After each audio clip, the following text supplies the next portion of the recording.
ನಿರಂತರ ಕ್ರಿಮಿನಲ್ ಚಟುವಟಿಕೆಗಳಲ್ಲಿ ತೊಡಗಿಕೊಂಡು ಸಾಮಾಜಿಕ ಸ್ವಾಸ್ಥ್ಯ ಹಾಳಗೆಡುತ್ತಿರುವ ಮುರುಡೇಶ್ವರ ಮೂಲದ ಇಬ್ಬರು ರೌಡಿ ಶೀಟರ್ಗಳನ್ನು ಉತ್ತರ ಕನ್ನಡ ಜಿಲ್ಲೆಯಿಂದ ಗಡೀಪಾರು ಮಾಡಿ ಎಸ್ಪಿ ಆದೇಶ ಹೊರಡಿಸಿದ್ದಾರೆ.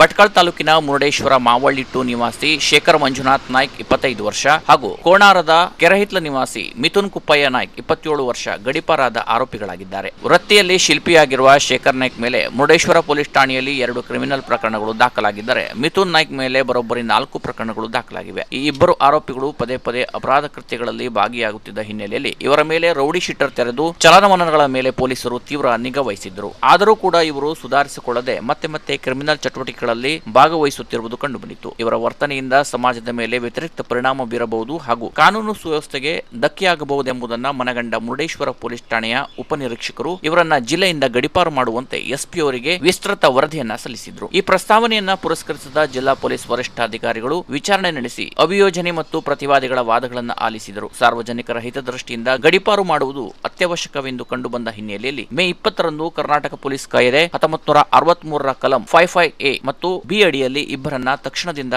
ಜಾರಿಗೆ ಬರುವಂತೆ 6 ತಿಂಗಳ ಕಾಲ ಗಡೀಪಾರು ಮಾಡಿ ಆದೇಶಿಸಿದ್ದಾರೆ. ಈ ಆದೇಶದ ಅನ್ವಯ ಆರೋಪಿ ಶೇಖರ್ ನಾಯ್ಕ್ ತುಮಕೂರು ಜಿಲ್ಲೆಯ ಹೊಸ ಬಡಾವಣೆ ಪೊಲೀಸ್ ಠಾಣೆ ವ್ಯಾಪ್ತಿಗೆ ಹಾಗೂ ಮಿಥುನ್ ನಾಯ್ಕ್ ನನ್ನ ವಿಜಯಪುರ ಜಿಲ್ಲೆಯ ಗಾಂಧಿ ಚೌಕ ಪೊಲೀಸ್ ಠಾಣಾ ವ್ಯಾಪ್ತಿಗೆ ಸ್ಥಳಾಂತರಿಸಲಾಗಿದೆ. ಮುರುಡೇಶ್ವರ ಪೊಲೀಸರು ಇಬ್ಬರು ಆರೋಪಿಗಳನ್ನ ಕರೆದೊಯ್ದು ಆಯಾ ಠಾಣಾಧಿಕಾರಿಗಳ ಮುಂದೆ ಯಶಸ್ವಿಯಾಗಿ ಹಾಜರುಪಡಿಸಿದ್ದಾರೆ. ಪೊಲೀಸರ ಈ ದಿಟ್ಟ ಕ್ರಮಕ್ಕೆ ಸಾರ್ವಜನಿಕ ವಲಯದಲ್ಲಿ ಪ್ರಶಂಸೆ ವ್ಯಕ್ತವಾಗಿದೆ. Canara plus news, Murudeshwar.